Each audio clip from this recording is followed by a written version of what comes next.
And he's got it. That's Kupp for a Ram touchdown. Jared Goff with his third touchdown pass of the afternoon. And the Rams use the short field to their advantage as they cash in for 6. In order to lead in a game, you're going to get plenty of contributors, but that's his second touchdown catch of this game. He's one of the key guys in this one. And you better believe he'll be looking for the hat trick here as this one continues to go.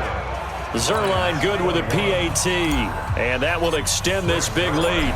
Now after the touchdown, it's Zuerlein. He'll kick it away. That's fielded in the end zone. And he's up past the 20 to the 22-yard line. The Lions offense ready to kick off their next drive. And the turnover last time, that's sort of been symptomatic of their struggles here in this one. Big word. I like it, though, because you're exactly right. Like that, don't you? All game long, they've struggled moving the ball, turning it over on the last possession. Is that word again, symptomatic? Yeah. I like that. Your analysis, symptomatic of the success of this broadcast. What I like is that you gave me the word, and I just kept using it. 3 receivers head out right, 1 to the left on 2nd and 3. But, got to get the point. Get on the point right here. Throwing is Stafford. Nowhere to escape, and he goes down. Credit that sack to Dante Fowler Jr. We've been around this league for a while, and many coaches never pull their starting quarterback, almost no matter the situation. In this case, though, I think he's got to make a decision. He's taking a pretty good beating out there. Yeah, and with the deficit, maybe not wanting to risk an injury. Throwing on 3rd down, Stafford. Open man, he's got him, the tight end, Hockenson. Just a 5-yard pickup, and it leads to 4th down. Looked like the screen pass was taken away there, and that was a nice job of improvising, but it's not normal. Usually when a screen pass is taken away, you're taught to just throw the ball at the ground at the feet of the receiver so that you don't get it intercepted and just start over, but he ended up finding another receiver. Lions go for it on 4th. It's Stafford. And now here is another interception. Picked up by the linebacker, Corey Littleton. The number 7 usually lucky here, not for him. 7 picks he's thrown in this game. That's only happened 6 times since 1960. And I know that the most recent time it happened, the guy who threw him, he won a Heisman Trophy in college, so sometimes you just have a lousy game. Doesn't necessarily mean it's a bad career, but when you're talking about one game, 7, you're right, not lucky at all. Yeah, Ty Detmer, the last to do it in 2001, to throw 7 picks. They'll stick to the ground game with Gurley. And he'll work it inside the 30 to the 29-yard line. 9 yards to pick up there, and it's a 1st down.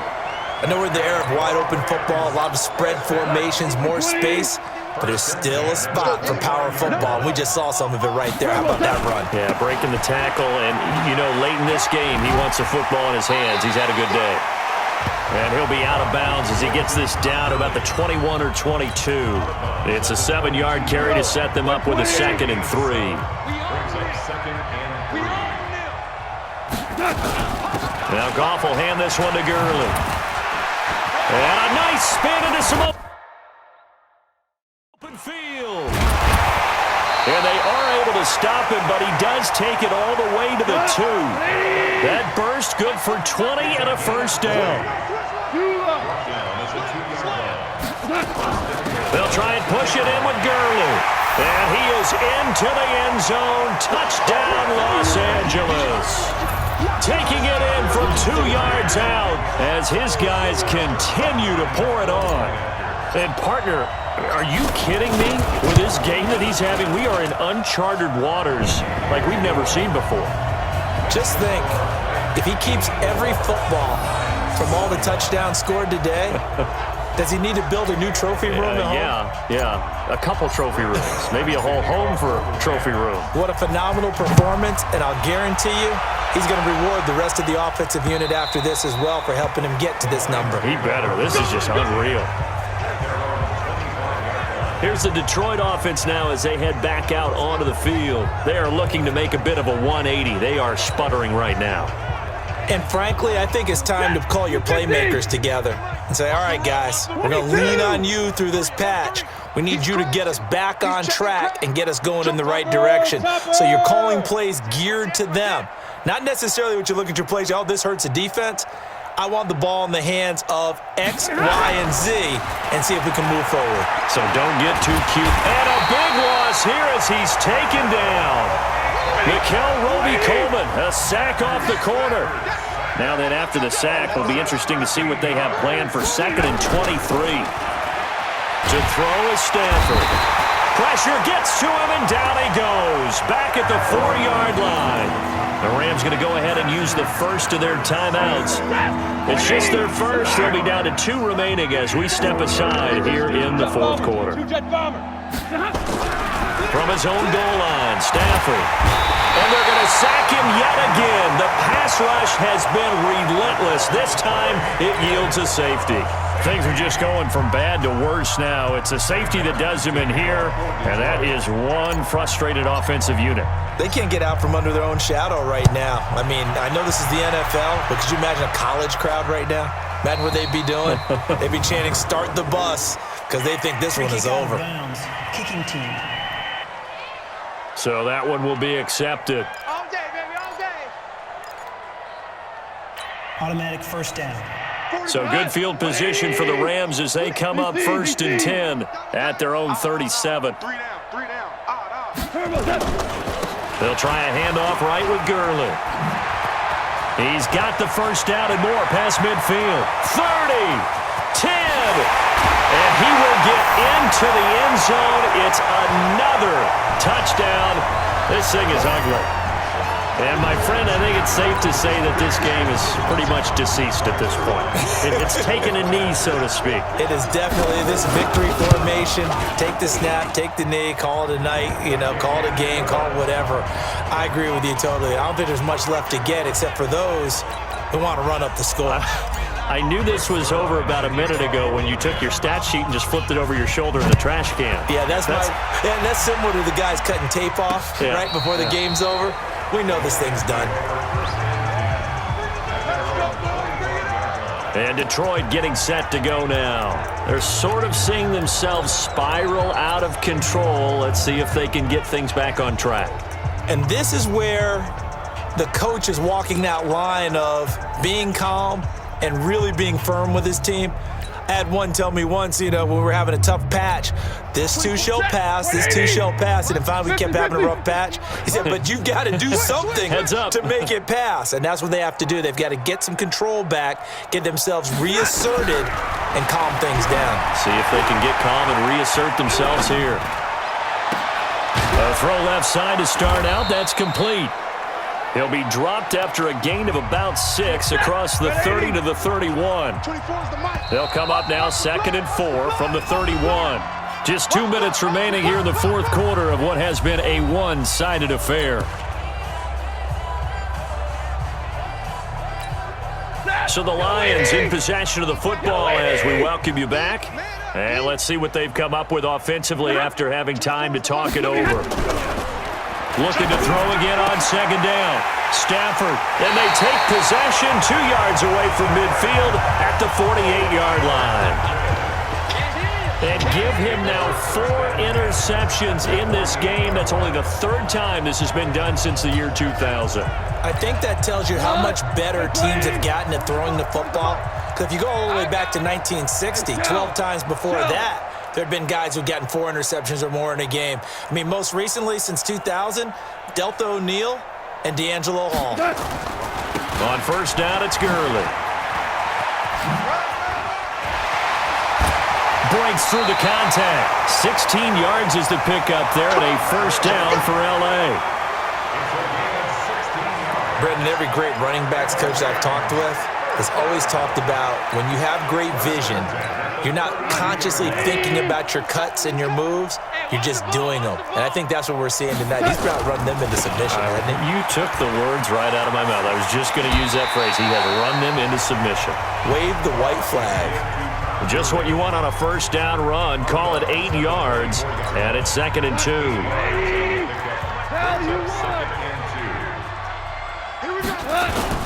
They run. It's Gurley.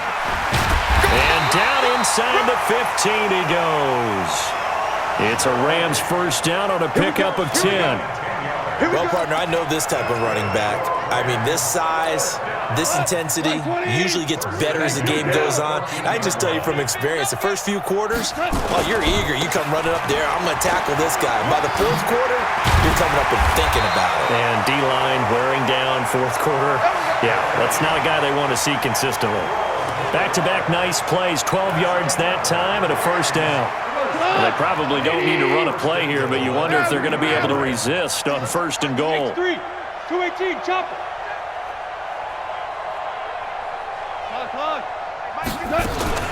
On first and goal, Gurley. And maybe a measure of revenge there. He's had his way in this one, but this time they get him behind the line. 64.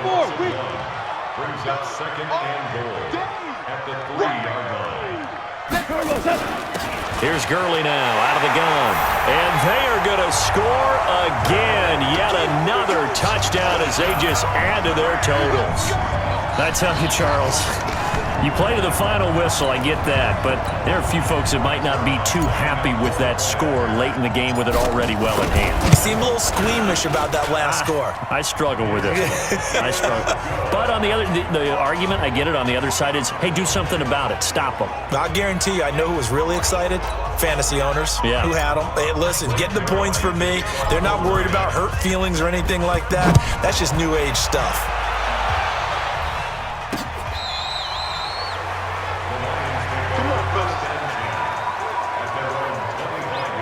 Here's the Lion offense now as they get ready to take over. They are just obviously getting shellacked here in this one, Charles. What's the message if you're a coach for this final drive in a lopsided game like this?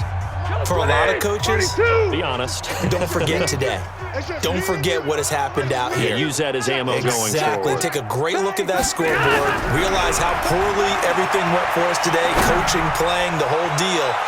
And never forget it, because you're not going to want that feeling again. No, you don't want that feeling again, and who knows? You may meet up with this team again. Looking for more there on first down, but this throw downfield incomplete. An incomplete pass leads to 2nd and 10 from the 25. Stafford now to throw. Now a desperation throw deep downfield. That's caught inside the 20.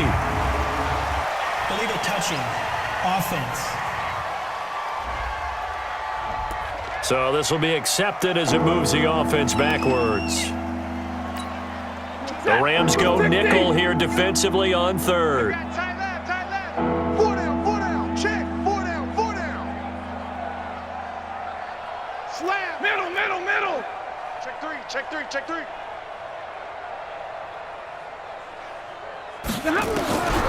A shotgun snap for Stafford. And that is incomplete. 2 seconds left on the clock.